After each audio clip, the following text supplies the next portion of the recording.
right, so I asked you guys, where do cells get their energy? Well, some sort of macromolecule.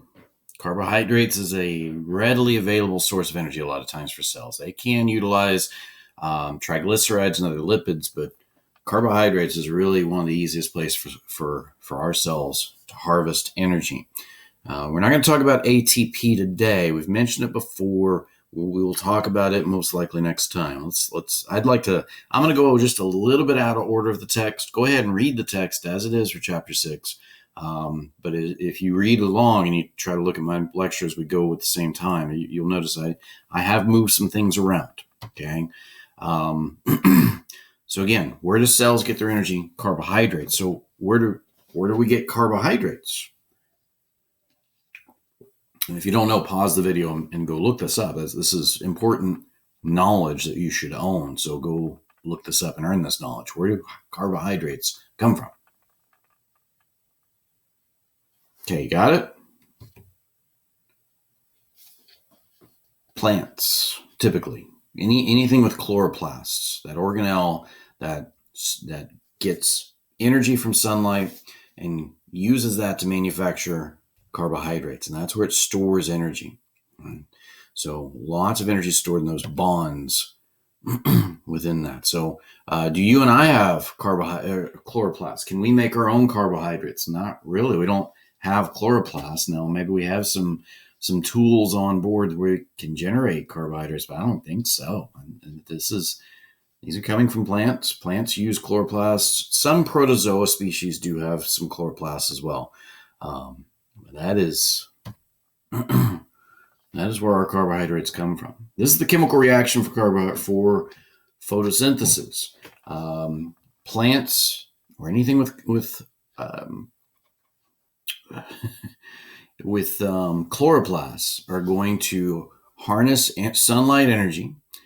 They're going to use that to combine carbon dioxide in the air with water molecules.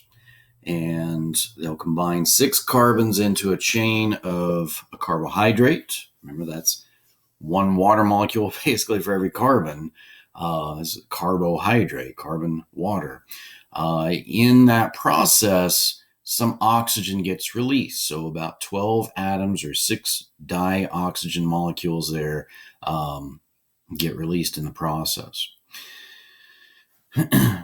So anything with chloroplasts will generate some kind of saccharide, monosaccharides like glucose or sucrose, or I'm sorry, not sucrose, glucose or fructose are common ones that will get produced. Now, what do we do with that? What do the organisms do with that? Well, we can take that carbohydrate and we can metabolize it down back into carbon dioxide and water. So when we breathe out, we don't just breathe out pure carbon dioxide, but we breathe out a mixture that has a higher concentration of carbon dioxide when we exhale, because our bodies are geared to grab the carbon dioxide from the metabolism and push it out as we exhale. Right?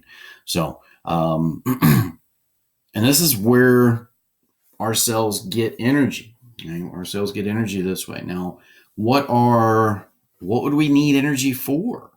Right? What would our cells need energy for? What would your cells actually use energy for? So here's a place where you pause and give me the answer. So pause. All right. So what are some needs? What do cells need this energy for? Well, building up molecules, larger biomolecules, nucleic acids, lipids, proteins. They use energy to do all this. So to build things up requires energy. To break things down releases energy. Now, it might require just a little bit of energy input. We're going to talk about activation energy in just a second. I borrowed a slide from my colleague, Dr. Slovak. Thanks, Angela. But anabolism is when we construct or build up larger molecules. And catabolism is when we break down or destroy larger molecules. One requires energy. To build up requires energy.